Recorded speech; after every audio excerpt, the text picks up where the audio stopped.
From about 1958 until 63, 64, that era was known as the golden age of jazz. You had the titans still alive, Louis Armstrong, Duke Ellington, Red Allen, and you had a lot of the young Turks coming up. People like Wayne Shorter and Horace Silver and Art Blakey, John Coltrane, obviously, and Miles Davis. We cannot forget Miles Davis. But on one particular night in August of 1961, I went down to the Village Gate because on the bill was John Coltrane and Eric Dolphy. It was Art Blakey and the Jazz Messengers, and it was Horace Silver and his quintet. And just to show you how difficult it was, even though it was seen as the golden age of jazz, the place was half empty. Or if you wanted to be more positive about it, it was half full. And it was quite some night of music. Art Blakey had Wayne Shorter on tenor saxophone. He had Freddie Hubbard on trumpet. He on drums, of course. I'm not quite sure who the pianist and bass player were, but equally noted, I'm sure, in the world of jazz. And I was the only photographer there that night that I know of, and I've never seen any other photographs than mine of the John Coltrane and Eric Dolphy group. So it was a wonderful evening for me, and out of that time came some wonderful photographs of John. I was never able to photograph him again. This photograph of John Coltrane and Eric Dolphy was made in backstage at the Village Gate. I'm not sure whether they had already played a set or they were getting ready to play a set, but you can see from the expression on John's face, he was very mellow. He was off the drugs, off the booze at that point. He was just a giant in the world of jazz, and to listen to his music for the very first time was an overwhelming, transformative moment.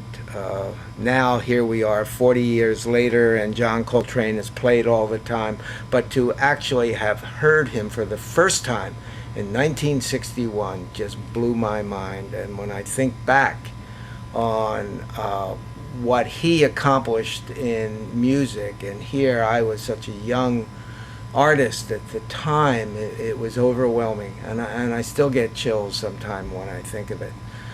Here they are on the stage. Eric is playing a baritone clarinet, which he became noted for.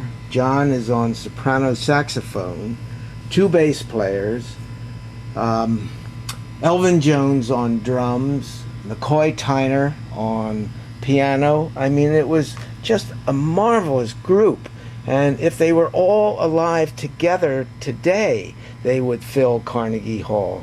And here they were, one of three groups in a half-empty Village Gate. So how much were they making? $5 a piece? Were they even paid? It was $1 to get in. Beers were 50 cents in those days. So how much money was actually changing hands? Not very much. And it took a long time for jazz musicians to make a decent living. And still today, most of them do not. This photograph of John Coltrane was made backstage between sets. It has become an iconic representation of this man who was very reflective, extremely quiet, totally obsessed by his music.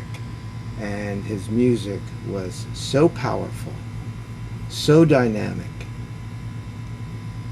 When people see this photograph, they think he's reading a musical score, when in fact it was a paperback book that he was reading, standing up, his soprano saxophone well out of focus, but you can tell that it's a soprano saxophone. And it has become a quintessential Coltrane image, for which I feel very blessed that it has lasted 47 years and people still collect it. So when I lived in New York at that particular time of my life, so young yet committed to hanging out and being part of the jazz world, it was for me a blessing. And I still look back at that particular time of my life with great humility and great thankfulness that I was there at that moment. The jazz world not only mourns him, but it has yet to move forward, I believe, in its musical interpretation. That's how powerful this man was. There was the swing era that morphed into bebop, and then there was John Coltrane and also Ornette Coleman. And if there is any one musician to have taken it forward, it has been Ornette Coleman. But John Coltrane was the next major step in jazz during that period of time in the late 50s, early 60s, when he cleaned up his act. He was no longer into drugs. The man just played and played. The reputation that he had was that he played for 22 straight hours, just practicing. It was extraordinary to be in the room when he was playing. Lester Young came walking down the street out of the shadows because he was going to be performing that night at the Five Spot Cafe, the very celebrated Five Spot where Ornette Coleman opened to rave reviews, where Thelonious Monk performed, Jimmy Giuffre performed. And this is the very first negative that I made of a jazz musician. And Nat Hentoff, after all these years, this is now 50 years ago, calls this the quintessential Lester Young image. He has this pork pie hat on. Many people think that the other person is Hank Jones, the pianist, but I'm not sure, and I have never said that it was or wasn't Jones, but I do know that that was Lester Young, and he was there in a cool October 1958 evening, ready to perform with a very young group of musicians who were totally in awe of him. The light is coming from the Five Spot Cafe. This is the place where many of the younger, more avant-garde players were performing. Lester, of course, was not young at that point. He was 49 years old. He had had a distinguished career with the Count Basie Orchestra, and here he was doing a solo gig for the evening. I believe it was his last New York appearance. He died 6 months later on March 15th, 1959, and he was only 49 years old. It was a real loss for the jazz community and for his family as well. But that night at the Five Spot Cafe, I caught him in action. I caught him backstage. I made a series of photographs which are as alive now as they were then. And this is Lester performing at the Five Spot with his young group. And I photographed this from the bar towards the stage. The Five Spot was a very long, almost railroad type interior with bright lights on the background, as you can see. And Lester, for me, it was like he was there, but he was not there. And I titled this Lester Alone Together. And that's what I felt, that it wasn't that he was standoffish. It's just that he was very reserved, very quiet, And but when he got up on that stage, he just made beautiful, lyrical kind of music. The kind of music that Stan Getz took further on, he being the next in line to that kind of melodic music, the kind of music that Johnny Hodges would have played on the soprano saxophone with the Duke Ellington Orchestra. But it was a wonderful evening. I was there until about 3 o'clock in the morning. There are other images that night. You can see here they're on. I've placed myself almost, and I think I was on the bandstand. In those days, photographers were able to do things you can't do today. This is entitled Lester Young at the 5 spot. And then there's this vertical one, which is a little darker, and it shows some waiters in the background, a symbol to the left of Lester, glare from a light that was up on the ceiling. It was a really rough-looking club, but the Termini brothers really loved music and loved the jazz performers. When Ornette Coleman opened at the 5 spot, the place was jammed for about 5 weeks, and I think Ornette was there for 4 months, which was originally supposed to be 2 weeks, but I think he stayed for like 4 months. That's how the word went out that this new kid was on the block, and he was here with his plastic saxophone, and he was raising musical hell. And he still is. Ornette is still out there, and I think he won a Pulitzer this year, or he won a Grammy for his music. Well deserved, well honored. He's a terrific musician and a very nice man. Working for Metronome magazine was a real joy. I immersed myself not only in the music, but in some of the friendships that I had with a number of the artists. They were just wonderful, wonderful people. And one of them was Thelonious Monk. And Monk was not only a great pianist, he was a great composer. And I had a very special moment when I was able to photograph Monk up close, actually, at a United Nations concert of all places for jazz to be presented on an afternoon.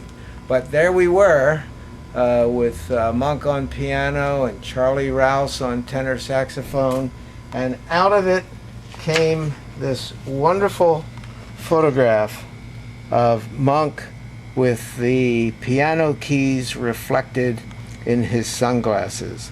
Monk was known for wearing these wonderful and strange hats when he played, but in this case, and in deference to the United Nations, he not only did not wear a hat, he also wore a suit, a white shirt, and a tie.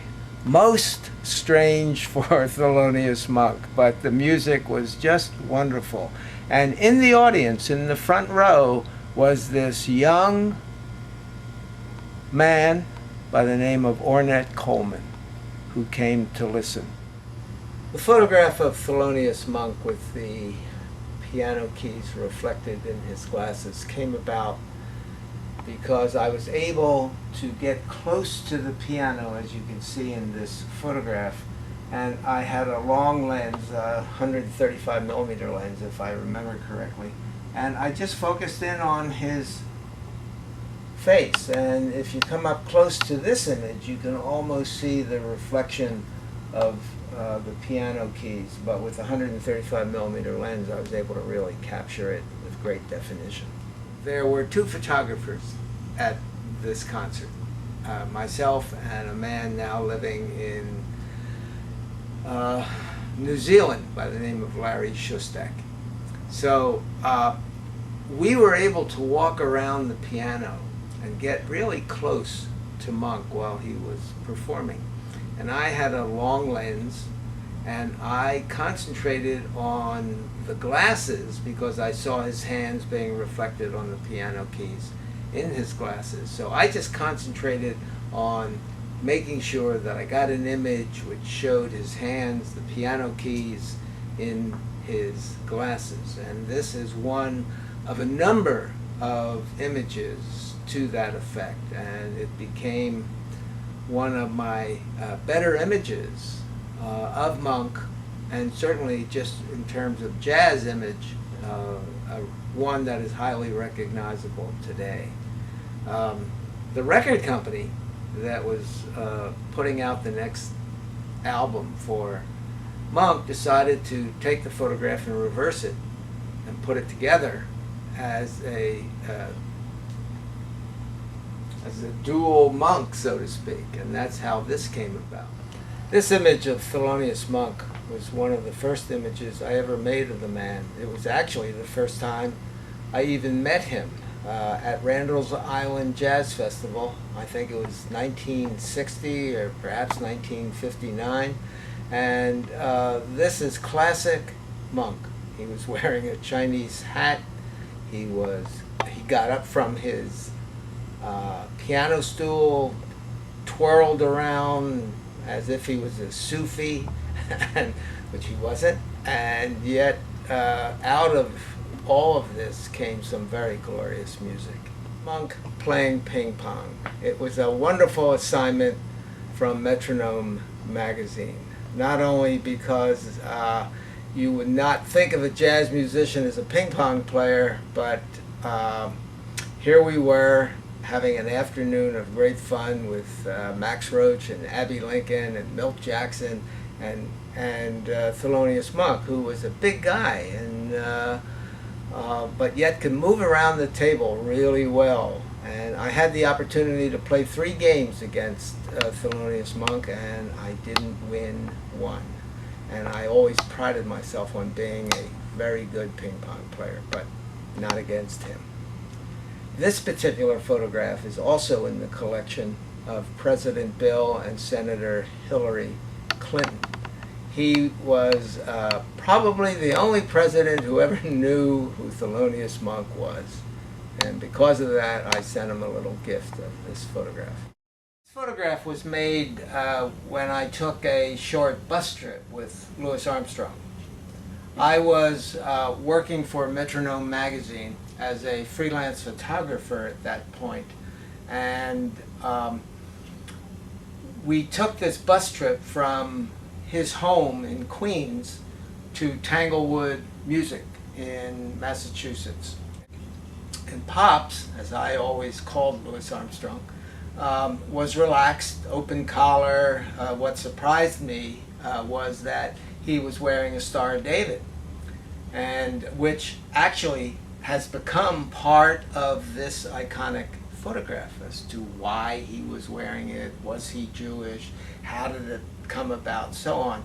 But in the meantime, we're going up the thruway, and I'm on the bus, and I'm making photographs of not only Pops, but of Trummy Young, his great trombone player, and Barney Bigard, the great clarinet player. So with this particular photograph, I just came down the aisle, and he was sitting more contemplative than anything else, as you can see from the photograph. And so I just put myself right in front of him and got close to him. And now I had never met him before, but he seemed very accessible, and in reality was accessible, especially on his own bus. So, and I snapped off a couple images of him, this one really becoming the iconographic photograph of Louis Armstrong. And so when people see it or collect it, the first thing they want to know is, why is he wearing this Star of David? And I thought originally that his manager, Joe Glazer, had given him this Star of David, which would have made a great story too, because Joe Glazer at one time was part of the Jewish Mafia with Jack Kennedy's father, Joe Kennedy, running booze down from Canada. So I thought it'd be a great story that a Jewish Mafia guy, but the reality was that a peddler in New Orleans by the name of Karnofsky took Louis under his wing when Pops was young, because his mom was a prostitute. He didn't know who his father was on the streets of New Orleans, And the Karnofsky family took him in, housed him, clothed him, and one of his birthdays gave him this Star of David, which he wore his entire life. Now, the caveat that I like to tell about this is that Louis Armstrong always had a Jewish bass player in his orchestra, in his band, so to speak. Now, was that accidental? I don't think so. I think that was payback on the part of Louis Armstrong, because to me, he didn't care what color you were. All he cared about was whether you could play or not. If you could play, everything's solid. If you couldn't play, you weren't part of his entourage. It was that simple. I mean, he sometimes, came across as a jokester, but when he put that trumpet to his lips, you knew he was a very serious musician, and he expected his other musicians to be just as serious. So that's the story that I like to tell about Louis Armstrong and going on the tour with him. And of course, being a trumpet player, you could see that his upper lip was calloused, and he always kept salve on it to make sure that it would stay soft and so on, because that's what happens when you play the trumpet. Your lip really gets banged up, and sometimes your lip can get so banged up that you can't play anymore. Fortunately, that wasn't the case with Louis Armstrong. One of the very strong impressions that I continue to feel about this trip with Louis Armstrong was here the civil rights movement had really taken hold. This is 1960 we're talking about. 14 African countries became free. The Montgomery bus boycott broke the back of the racist Southern crackers when it came to interstate travel. And here we were on the bus, somewhere in Connecticut, of all places, liberal Connecticut, in 1960. No bathroom on the bus, and Pops had to go to the bathroom. So the bus stopped, and he went into this restaurant. And unfortunately, and I kick myself that I never documented the name of the restaurant or didn't follow through with finding out who the owner of that restaurant was, but Pops was refused bathroom facilities. And here we are, 1960, the greatest pop star in America. I can't believe he wasn't recognized by people in the restaurant. And lo and behold, he was refused bathroom facilities. And the only reason, and it was so obvious, that is because he was black. And that to me was just an outrage. And the look on his face when he came out of that restaurant was just unbelievable, because Pops was a very mellow guy, a very mellow guy, and he was furious. We all got back on the bus and continued a little way up the road. We found another restaurant and everything was cool, and he was able to go to the bathroom. But I've never forgotten that, never forgotten that. You would think that that kind of stuff happened only in the South or the Midwest, but here it was, liberal Connecticut, and the racism was just as apparent then as it was elsewhere in the country. Sad story. I've already talked about the bus trip I took with Louis Armstrong and his band in June of 1960. But what's interesting with this cover is that there is this photograph of Louis, which is really an outtake from the more iconic image that you have already seen. His eyes are down. I cut out the joint that he was smoking, and it's a much more reflective picture. However, I liked the other one better. This was also from that trip. Louis, his horn, his singer, Velma Middleton. I mean, he was such a warm-hearted man. And as you can see, he was accessible. I was able to just walk right up to him, shake his hand, good morning to him as we boarded the bus, and then I was able to just walk up and down the aisles. And as you can see from this photograph, it's really interesting.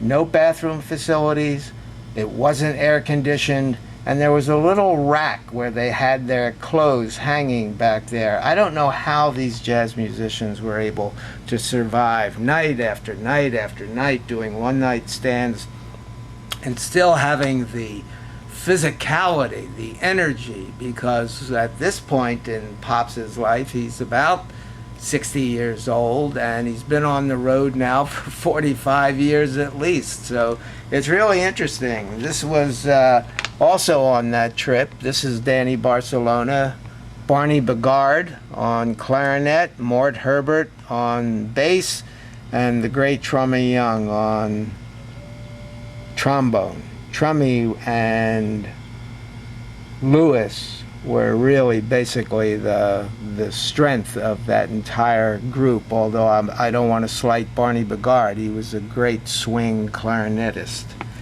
This is another photograph of Pops, a little bit more reflective, a little bit more like the Percy Heath with the lighting. I did not set up the lighting. The lighting was there, and I worked with whatever it was at hand. It was a great weekend. This is one of the more fun assignments that I had working for Metronome magazine. In August of 1961, we gathered as many trumpet players, jazz trumpet players, as we could find on a particular day. I don't remember the exact day, but it was in August of 1961. And Dan Morgenstern, the editor, and I came up with the idea that we would do a trumpet issue and follow it up with a saxophone issue, follow it up with a drum issue, and get as many of the jazz performers as we could find in the New York area, whether they were visiting or living in this area, to come and be part of the photo shoot. So in this particular case, what we did was called up, and that was left for me to do, called up all these trumpet players and asked them to come to the Harlem Boat Basin in North Central Park on a given day in August. And 22 of them showed up. The two more significant players who were not there, one was Louis Armstrong, who was out of town, and the other was Miles Davis, who simply wouldn't come. So when Dan wrote the article, he titled it, "Pops Couldn't and Miles Wouldn't." And but otherwise, this is a celebrated group of jazz performers. Just the front line alone: Charlie Shavers, Dizzy Gillespie, Roy Eldridge, and Buck Clayton. It's a mega million-dollar talent right there in the front. Nick Travis was here, Don Ferreira was here, Joe Newman, Freddie Hubbard, Red Allen, Clark Terry, Yank Lawson, Ted Curzon, it goes on and on, Booker Little, and this little white guy down here, that happened to be Doc Severinsen, who has gone on to more popular fame than probably anybody in this photograph other than Dizzy Gillespie. And to get 22 jazz trumpet players together, let me tell you, it was a really fun afternoon. I just love jazz musicians. They really know how to have fun, and these guys were cracking up each other. So it was a terrific photo shoot. And this appeared in the November issue of Metronome magazine, the center spread, what we would call a double truck. And it really created a lot of conversation in the jazz world. Metronome covered not only the jazz world, but we covered the cultural life, the literary life of New York, but we always stayed focused on jazz. And one day, one afternoon, at Macy's department store in, I would say January, February of 1961, there came together a mega $1 million worth of jazz talent. Stan Getz, who had just returned from Sweden, Buddy Rich on drums, Dizzy Gillespie on trumpet, J.J. Johnson on trombone, Little Jimmy Rushing on vocals, Lionel Hampton on the vibes, Jerry Mulligan, Milt Hinton on bass, Jerry Mulligan on baritone saxophone, and they just played and played. And when Benny Goodman, the king of swing in those days, showed up to play, the place went crazy.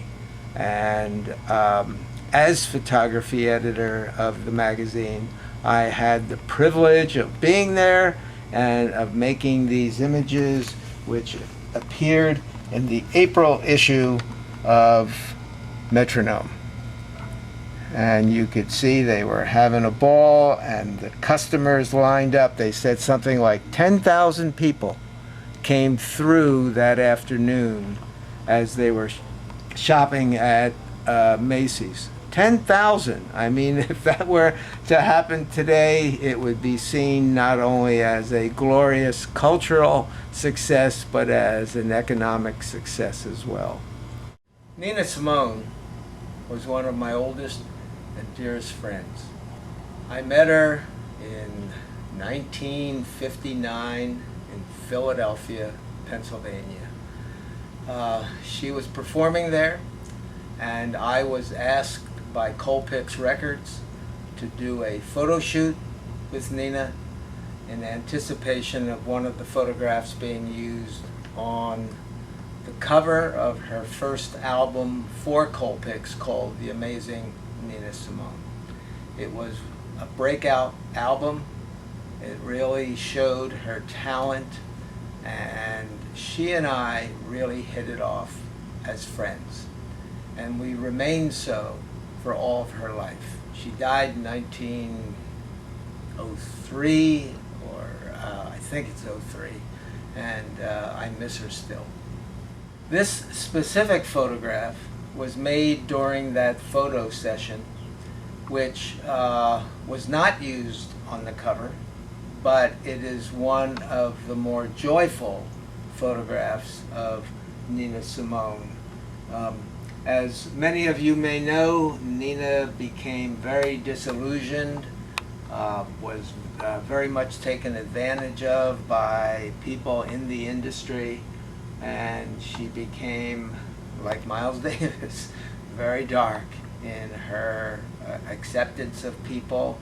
And for many years, I didn't see her because she simply wouldn't see me, and that was very painful to me. Later on in her life and in my life, because we were both the same age, we reconciled, and it was really terrific for both of us that we were able to do so. Believe it or not, but this is she and I backstage at Town Hall right before she went on stage and blew the audience away with what became Nina Simone at Town Hall, one of her early and great concerts. And I had the opportunity to photograph her through the night, and one of my pictures ended up on her record cover. An early color photograph rather than a black and white photograph. This photograph of she and I was taken by an unknown photographer who said to me, "Herb, give me your camera and I'll make a photograph of you and Nina." And I said, "Sure, terrific." And then, which he did, and then handed the camera back to me, and that was that. But out of it came an almost sharp photograph of the two of us, and it was a wonderful time for me, and it was a glorious time for her. She was relaxed, she was confident. This was long before she decided to go into the Black Power bag, and which I think hurt her career in the long run. But in those early days, she was just a wonderful person to be with. Eddie Jones was the bass player for the Count Basie Orchestra when I first met him in 1960. I didn't see him again until 1989, when a much older and still vigorous Eddie Jones was sitting in a cafe in, of all places, Bern, Switzerland. And I recognized him. He didn't recognize me. Certainly a lot of changes took place in all those years in between. He, like so many other musicians, was unheralded in his lifetime, but yet was a very strong contributor to the music we call jazz. And on top of everything else, he was a really nice guy. Photograph of O.C. Smith and Sarah Vaughan. O.C. Smith was singing with the Count Basie Orchestra at Birdland. Sarah was in the audience, and he coaxed her up on the stage, which she reluctantly went to, and in 32 bars laid him out. It was a very big mistake on O.C.'s part to invite her in the first place. Sarah Vaughan is probably the best jazz singer of the 20th century. She was just something very special. Now, if you know my work, you know that I have a great deal of affection for Nina Simone, but on a completely different level than I have with Sarah Vaughan. Sarah Vaughan, to me, was just the ultimate jazz singer. What she could do with lyrics, I feel no other singer even came close. This photograph was made in, I believe, 1987, when she and I found ourselves at the same festival in, of all places, Bern, Switzerland. She was the headliner, and I had come to Bern at the invitation of the producer, who not only brought me there in 87, but brought me back in 88, brought me back in 89, and I was able to reconnect with so many previous jazz friends that I hadn't seen in many years. And Sarah, when she came out, she got a standing ovation coming out, she got a standing ovation at the end of the set. And the thing that happened between the two of us was she was coming off the stage and the lights were still bright in her eyes and she couldn't see the steps. So I was off to the right at that time and she was coming right towards me. So I extended my hand out to her and she grabbed my hand and I steadied her down the steps and she looked at me and just said, "Thank you." And it was a great moment for the two of us because I knew her, and here I'm helping her off this stage because it was really bright lights and she was blinded. She could not see, but she had to keep up the pretense of the star leaving the stage. But anyway, it was kind of like a little moment between the two of us. And then I never saw her again. And but I still have that memory, and it's a great memory. 1960, the Apollo Theater in Harlem. I was backstage with Miles Davis and his quartet. It was the first time I had ever met Miles, and as you can see from this print, he's dressed in a suit, a tie, his face was open, he was accessible, all of the things that later on in his life were not so. This is Miles Davis 30 years later, 1990, Newport Jazz Festival. It was the last time I would see him, the last time I would speak with him. A year later, Miles Davis was dead. His life was very difficult. He was not a kind man. He really did not treat women well, but he was a major musical talent. And it reminds me of the story that Toscanini mentioned about Wagner. He said about Wagner that I take my hat off to him as a composer. As a man, I put my hat back on. And that's what I always felt about Miles. He was so dark and so thoughtful and so angry that it was really, at the end of his life, very difficult to get to know him any more than I had over the 30 years.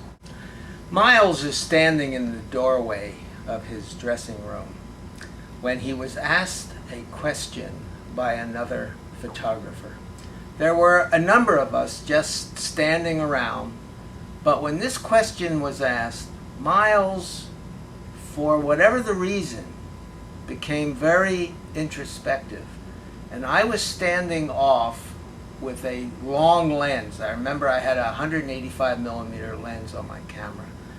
And I knew at that moment that I was making one of the more important photographs of Miles Davis. And I just kept my finger on that trigger and must have knocked off 20 images, one after the other, of Miles Davis as he began to almost answer the question. And I knew it in my soul that I had made a great image of this very talented man. And in fact, I did. Miles Davis was one bad dude. This man was so creative and so destructive at the same time. Sad story. But anyway, this photograph was made at the 1990 Newport Jazz Festival, where he and his group performed, and performed beautifully. I then took the original negative and had the image placed on a cotton t-shirt. So what you see is really the fabric of the t-shirt. That's what cotton looks when you're very close to it and you put an image on there. And the reason I did this is that Miles was very transforming. His music, his personality, and I wanted to get that sense of transformation in the image, and this is the result. Here's another wonderful image, this one of trombonist Trummy Young. He played with Louis Armstrong for many, many years, and he's in his hotel room. I'm getting off the elevator, walking towards him, and he's playing scales, up and down, up and down. So I knocked on the door, and he had me enter, and I said, "My goodness, how long have you been practicing?" He said, 3 hours. And here is one of the great trombone players of all time, and he's been practicing for 3 hours. And I said to him, "Trummy, why?" And he said, "Herb, if Pops ever heard me play a wrong note, there would be hell to pay." So it really indicated to me the kind of dedication that these musicians had. It seemed always spontaneous when they're playing, and in some sense it is, but most of the time it's because they've practiced.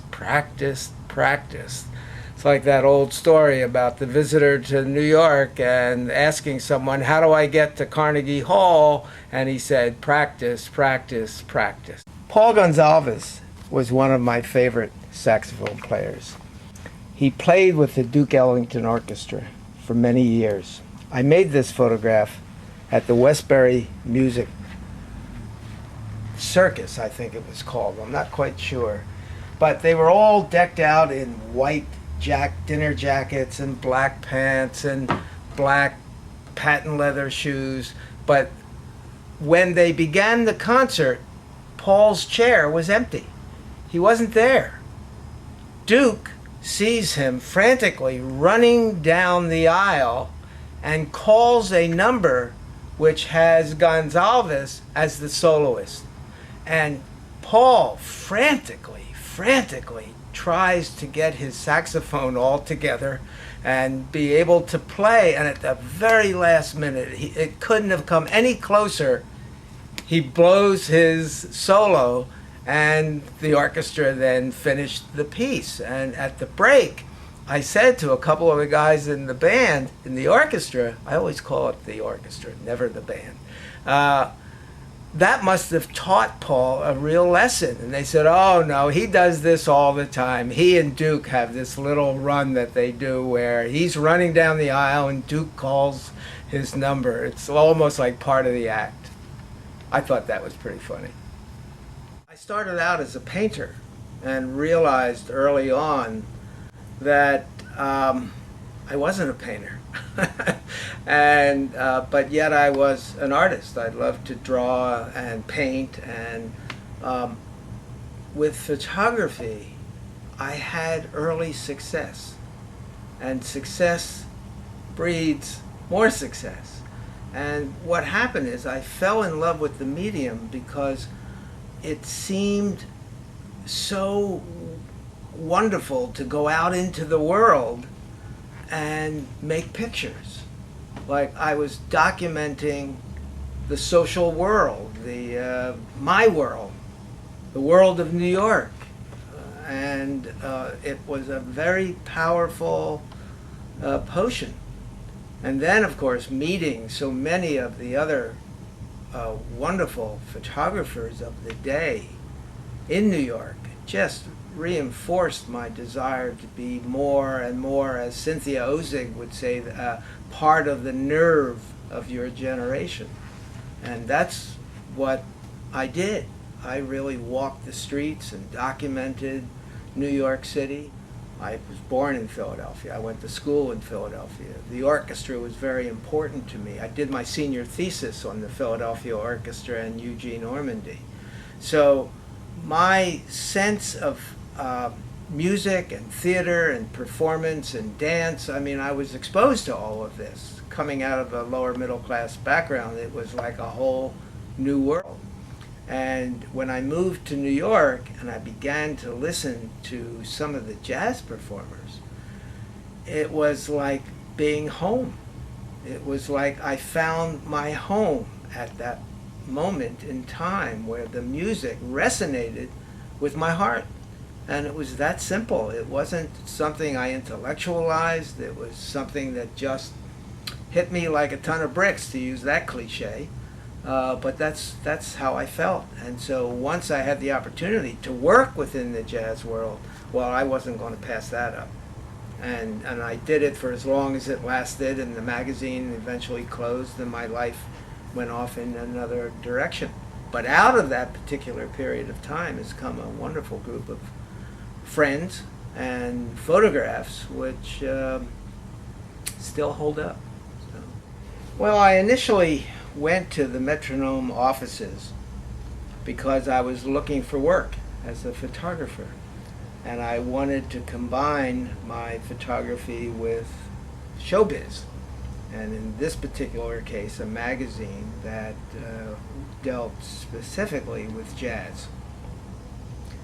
And my first assignment was with Lester Young, which proved to be really a wonderful assignment because many of the photographs have lasted all these 50 years now. And the editors were very impressed with what I did.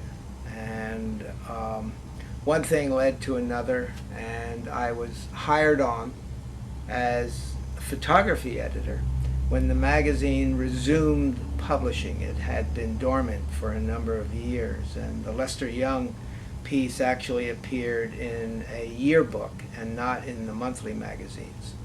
So we got together, we brought on an art director from 17 magazine, Jerry Smokler, who is still alive today. I'm still in touch with him after all these years. And we resumed publishing. But what we wanted to do, we wanted the magazine to be a cultural magazine, not just, well, I shouldn't say just, but not exclusively a jazz magazine. We wanted to introduce literature, we wanted to introduce visual forms of art, and so we started a series on great photographers of the era.